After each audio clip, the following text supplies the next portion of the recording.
तर ही दृश्य आपल्याकडे येत आहेत राष्ट्रपती भवनाच्या प्रांगणातली ही दृश्य आहेत। या ठिकाणी भव्य अशी तयारी करण्यात आली आहे।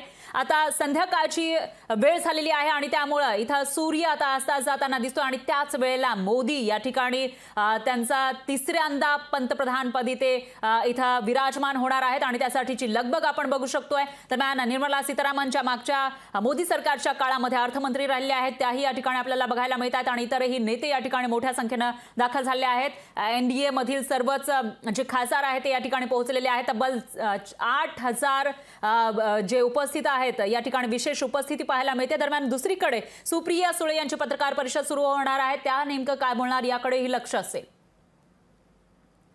राष्ट्रपती भवनाच्या प्रांगणामध्ये भव्य शपथविधी होणार आहे। या ठिकाणी तिसऱ्यांदा मोदी हे पंतप्रधानपदी विराजमान होत आहेत। एनडीएचं सरकार या ठिकाणी सामील होते। मागील काही दिवसांपासून 4 तारखेला निकाल आलेले आहेत लोकसभेचे आणि तेव्हापासून आज आहे 9 तारीख। तर कोणतं सरकार स्थापन होणार, इंडिया आघाडी तर सरकार स्थापन करणार नाही ना, अशा वेगवेगळ्या चर्चा रंगलेल्या असतानाच आता अखेर एनडीएचं सरकार देशामध्ये येत आहे आणि आज अगदी काही वेळामध्ये इथं शपथविधी सोहळा होणार आहे। तर यामध्ये नेमकं कोणाच्या गळ्यामध्ये कोणत्या मंत्रिपदाची माळ पडते याविषयी प्रत्येकाच्या मनामध्ये उत्सुकता आहे। दरम्यान ही दृश्य आपण बघू शकतोय राजधानी दिल्ली मधील राष्ट्रपती भवनाच्या परिसरातली इथल्या प्रांगणातली ही दृश्य आपण बघू शकतोय। या ठिकाणी लगबग आपल्याला पाहायला मिळते, अगदी काही वेळ उरलेला आहे या शपथविधी सोहळ्यासाठी आणि दुसरीकडे सुप्रिया सुळेंची पत्रकार परिषद होणार आहे। दरम्यान ही दृश्य आपण बघू शकतो, या ठिकाणी मोठ्या संख्येने जे विशेष उपस्थित आहेत ते आलेले आहेत। आपल्याला इथं अनेक जे नेते आहेत भाजपचे खासदार हे या ठिकाणी आपल्याला पाहायला मिळत आहेत। तर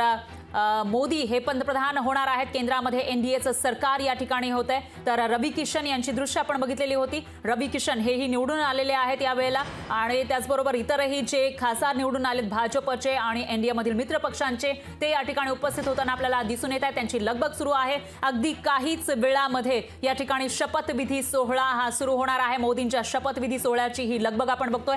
पियुष गोयल एक मोठे नेते आहेत आणि त्यांनी इतरही मोठमोठी खाती सांभाळलेली आहेत, तेही आज मोदींसोबत शपथ घेणार आहेत। तर शिवराज सिंग चौहान जे एमपीचे मुख्यमंत्री राहिलेले आहेत तेही या ठिकाणी मोदी 3.0 मध्ये सामील होणार असं दिसतंय आणि त्याचबरोबर JP नड्डा जे भाजपचे राष्ट्रीय अध्यक्ष आहेत, मात्र त्यांचा राष्ट्रीय अध्यक्षपदाचा कार्यकाळ संपतोय, तेही या ठिकाणी मंत्रिपदाची शपथ घेणार असल्याची माहिती आहे। नितीन गडकरी तिसऱ्यांदा मंत्रिपदी त्यांची वर्णी लागते, हॅट्रिक करणार आहे। तर पियुष गोयल यांनी यावेळी अनेक मंत्रिपद सांभाळलेली आहे। दरम्यान ज्योतिरादित्य सिंधिया हेही या ठिकाणी मंत्रिपदाची शपथ घेणार आहेत।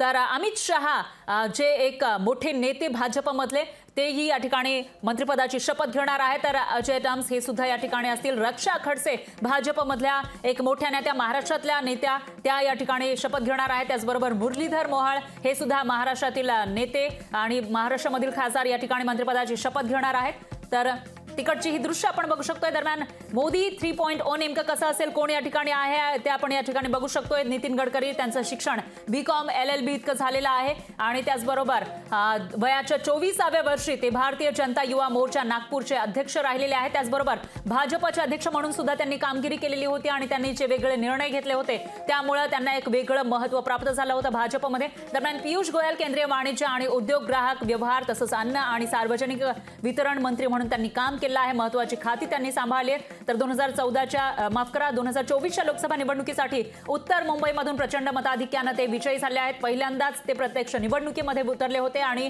बहुमताने ते विजयी झालेत। गोयल यांनी 5 जुलै 2016 ते सप्टेंबर 2017 पर्यंत ऊर्जा आणि खाण खात्याचाही अनुभव घेतलेला आहे, ते खाती सांभाळलेली आहे। त्यांचे वडील दिवंगत वेदप्रकाश गोयल हे राज्यसभेचे सदस्य होते आणि त्यांनी केंद्रामध्ये शिपिंग मंत्री म्हणून काम केलं आहे। त्याचबरोबर भाजपचे ते खजिनदार राहिले आणि त्यांच्यानंतर पियुष गोयल हे सुद्धा खजिनदार बनले होते आणि आता ते मंत्री म्हणून पुन्हा एकदा शपथ घेत आहेत। तर रामदास आठवले तिसऱ्यांदा मंत्रिपदाची शपथ घेणार आहेत। 1996 साली त्यांनी पहिल्यांदा मुंबई ईशान्य लोकसभेतून निवडणूक लढवली होती, मात्र त्यांचा पराभव त्यावेळेला झाला होता आणि त्यांची कारकीर्द आपण या ठिकाणी बघतो। तर 1998 साली दक्षिण मध्य मुंबईमधून त्यांनी निवडणूक लढलेली होती। तिसऱ्यांदा ते मंत्रिपदी त्यांची वर्णी लागते, हॅट्रिक ते करणार आहे। दरम्यान रक्षा खडसे पहिल्यांदाच मंत्री होत आहेत। रक्षा खडसे या ज्येष्ठ नेते एकनाथ खडसे यांच्या स्नुषा म्हणजे सून आहेत। तर त्यांचं शिक्षण झालंय BSc कम्प्युटर सायन्समध्ये आणि त्या तिसऱ्यांदा खासदार झाल्या आहेत. यानंतर मंत्रिपदाची माळ त्यांच्या गळ्यामध्ये पडतीये.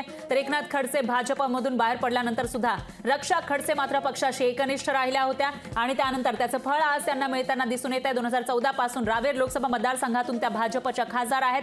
तिसऱ्यांदा खासदार म्हणून निवडून येऊन त्यांनी हॅट्रिक मारलेली आहे आणि त्यानंतर आता मंत्री त्या होत आहेत. दरम्यान प्रतापराव जाधव मेहकर इथून सलग 3 वेळा आमदार राहिलेले आहेत. तर त्याचबरोबर 1995 ते 2009 मध्ये मेहकर मतदारसंघाचे आमदार राहिलेले आहेत आणि याशिवाय 1997-98 मध्ये युती सरकारमध्ये क्रीडा राज्यमंत्री आणि अकोला जिल्ह्याचे पालकमंत्री ते राहिलेले आहेत.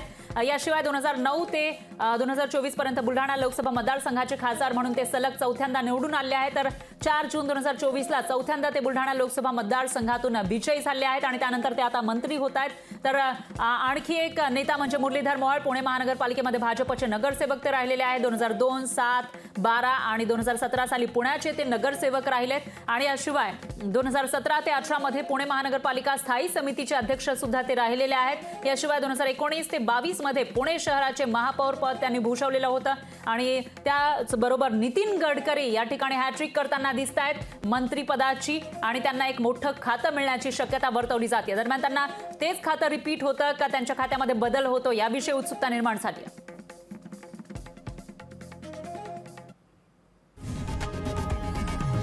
लोकशाही मराठी ऐका, पहा, जागरूक रहा.